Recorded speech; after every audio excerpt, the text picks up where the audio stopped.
From the depths of the repair shop, we picked the biggest piece of shit.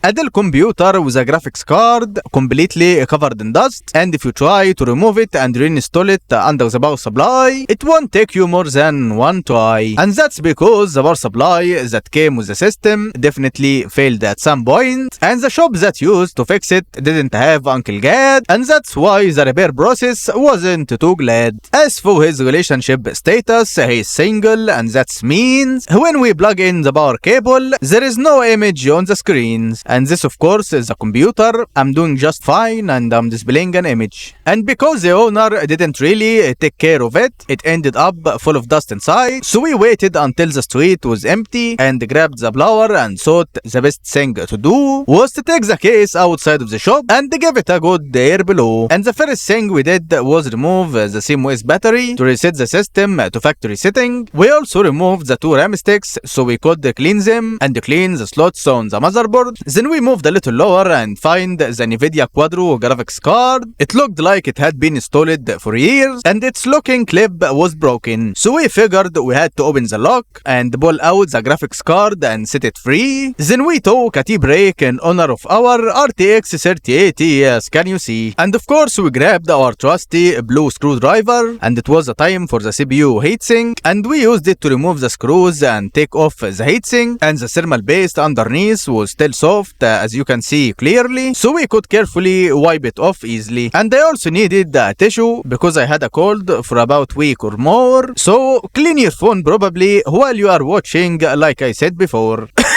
And there was something inside the PC making a noise, so we went and grabbed our tweezer. Then we started pulling out one thing, then two, then three. Oh, we pulled out a few things from inside and set them aside. And I want you to write in the comments what the weirdest thing you have ever lost was and then found inside your PC. As for me, I once found a gecko inside the power supply and it got stuck in there and spent every day getting zapped until the PC finally broke down and ended up at the shop. And if you want the really crazy one, I once found a mouse inside a computer and I still have no idea how it got in there. But anyway, the important thing is that it died in there, filled the whole PC with a bunch of things crawling around, and then I handed the computer back to its owner. Anyway, back to our PC, and the only thing left to do was remove the CPU. But unfortunately, after taking a closer look at the socket, we found that one pin was bent, and if you have fixed one before, just leave us a comment. And before we fixed it, we went and grabbed a toothbrush and some thinner, and we started cleaning the RAM slots with them and also cleaned the graphic card slot. As for the CPU socket, we went and grabbed a slightly soft brush and we gently cleaned the CPU pins so none of them would get bent and nothing would go wrong on our end. And to fix it, we are going to need two things. First, a small pin just like the one you see in front of you, and the second thing is my phone's camera. God help us with that one, and we will do our best to get a new one. And as you can see, the socket is much better than it was before. Then we took the RAM and the graphic card to clean them even more, and here we use the eraser for two reasons. First, it cleans the copper pins from any dust or rust, and the second reason is that it cleans the components without damaging anything inside it. But I still think there was some dust left in there, so we give it a good blast of air and the dust went everywhere. And the video I made last month had even more dust than this. You can find it in the description if you want to check it out. And the only thing left was to check the HDD, so we booted into Heron's boot CD, and thankfully the health was 100%. And to double check, we left the hard drive running on a regenerator just in case any bad sectors showed up. And the hard drive was moving a bit slowly, but we figured it wasn't a big deal, and that's it.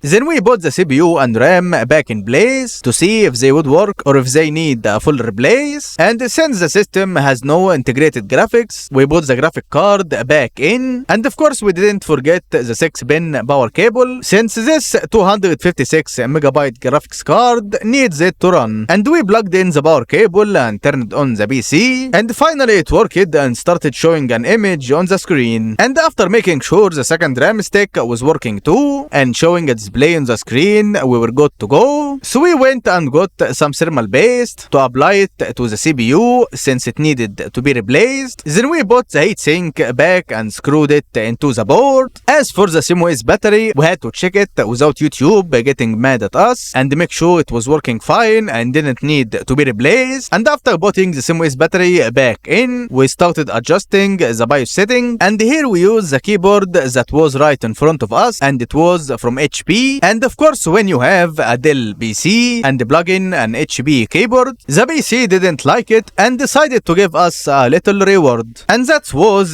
the menu on the PC. It was moving really fast, just like you can see. So we immediately grabbed a Dell keyboard and plugged it in, and the PC seemed to like it and started working normally again. But we ran into a problem when we tried to boot Windows. It got stuck on the logo, you can see, and the operating system wouldn't load. And the first thing we suspected was the hard drive, so we put it back on the diagnostic tool and started showing a lot of bad sectors at the beginning of the hard drive, which is usually where the operating system is located. So we let it run for a while until it reached 66 bad sectors, and to help the system survive, we had to replace the hard drive. So I immediately called the client and told him the hard drive is dead and it needs one instead. He said, what about my data? So I told him, you need a hard drive around 500 gigabyte and all your data is gonna be alright. So we immediately installed a 500 gigabyte hard drive and we transferred the old data that had the client's memories, and we installed Windows and drives and all the necessary software, and all that was left was to check the temperature of the 256 megabyte graphics card that uses a 6-pin power cable. And after we put it under stress, it was only giving us a 4 FPS. And that's it.